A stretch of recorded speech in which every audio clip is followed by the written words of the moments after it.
nak berniaga makanan, apa yang perlu diketahui?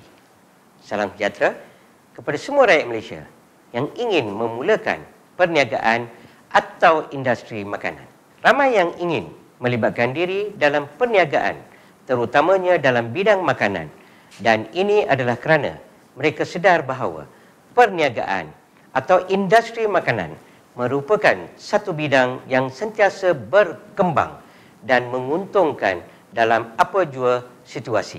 Mana-mana individu yang ingin melibatkan diri dalam perniagaan atau industri makanan adalah tertakluk kepada keperluan-keperluan yang sedia ada di bawah Akta Makanan 1983, Peraturan-Peraturan Makanan 1985 dan Peraturan-Peraturan Kebersihan Makanan 2009. Perkara-perkara asas yang perlu diketahui semasa memulakan perniagaan adalah seperti berikut. Pendaftaran permis. Semua permis makanan perlu berdaftar dengan Kementerian Kesihatan Malaysia dan pendaftaran ini boleh dibuat dengan mudah melalui laman web iaitu fsq.moh.gov.my tanpa sebarang bayaran. Terdapat 4 kategori permis makanan yang wajib berdaftar iaitu kilang makanan, catering, kedai makan, restoran dan gerai makanan dan juga food truck. Masih ramai lagi beranggapan bahawa orang ramai perlu mendapatkan lesen atau kelulusan daripada Kementerian Kesihatan Malaysia untuk berniaga di Malaysia. Sebenarnya, KKM hanya mengeluarkan 4 lesen sahaja, iaitu air mineral semula jadi, air minuman berbungkus, mesin jual air dan lesen ais. Bagi lesen perniagaan, pengusaha makanan perlu mendapatkannya daripada PBT dan berdaftar dengan SSM. Latihan pengendali makanan. Semua pengendali makanan adalah wajib untuk menjalani latihan pengendali makanan di Sekolah Latihan Pengendali Makanan yang diluluskan oleh Kementerian Kesihatan Malaysia seperti yang tersenarai dalam laman web fsq.moh.gov.my. Latihan ini akan mendedahkan kepada amalan-amalan pengendalian makanan yang baik semasa menyediakan makanan. Sebagai contoh, membasuh tangan selepas ke tandas dan sebelum memulakan kerja-kerja penyediaan makanan. Suntikan typhoid. Semua pengendali makanan perlu mendapatkan suntikan vaksin typhoid untuk mengelakkan daripada dijangkiti dengan kuman typhoid. Dengan ini, pengendali makanan adalah dilindungi daripada jangkitan penyakit typhoid, seterusnya tidak menyebarkannya kepada pelanggan yang mengunjungi permis makanan tersebut. Pakaian pengendali makanan. Semua pengendali makanan perlu memakai apron yang berwarna cerah, penutup rambut serta kasut semasa menyediakan makanan. Adakah anda tahu, pengendali makanan juga boleh memakai baju luar yang bersih dan berwarna cerah sekiranya memakai 2 lapisan baju.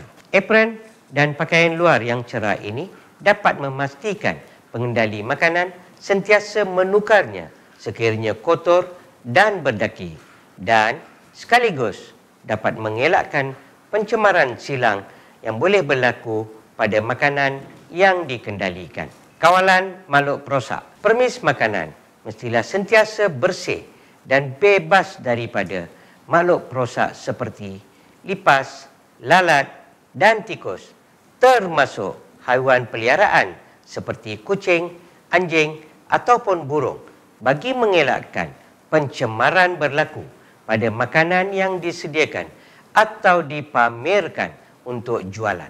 Sistem kebolehkesanan makanan ataupun traceability. Setiap permis makanan mesti menyimpan rekod pembelian bahan mentah, sama ada bahan basah ataupun kering. Rekod pembekal makanan mentah amat diperlukan sekiranya berlaku penyakit berjangkit ataupun keracunan makanan. Jangan mendapatkan bahan mentah daripada pembekal yang tidak diketahui latar belakang pengeluar makanan mentah tersebut. Pengangkutan makanan. Kenderaan yang digunakan untuk mengangkut makanan yang sedia dimakan mestilah bersih dan bebas daripada bahan-bahan yang boleh mencemari makanan. Perkakas atau bekas untuk menyimpan makanan mestilah dikawal suhu dengan memasukkan ais yang secukupnya bagi mengelakkan kualiti makanan tersebut dan memastikan dia tidak rosak ataupun busuk. Premis makanan mestilah terletak di lokasi yang bersesuaian dan jauh daripada punca pencemaran, contoh tempat pelupusan sampah, sistem rawatan kumbahan dan sebagainya. Sekiranya nak menyewa atau membeli bangunan untuk dijadikan permis makanan, pastikan keluasan ruang memasak yang bersesuaian dengan kelengkapan stor penyimpanan bahan mentah dan sumber bekalan air yang selamat.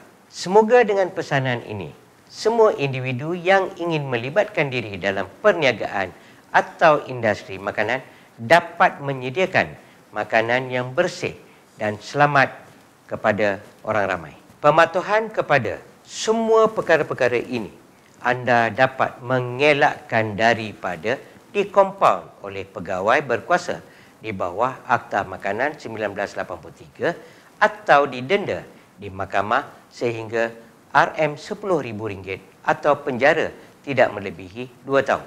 Untuk sebarang pertanyaan lanjut, anda boleh menghubungi Pejabat Kesihatan Daerah atau Jabatan Kesihatan Negeri yang berhampiran.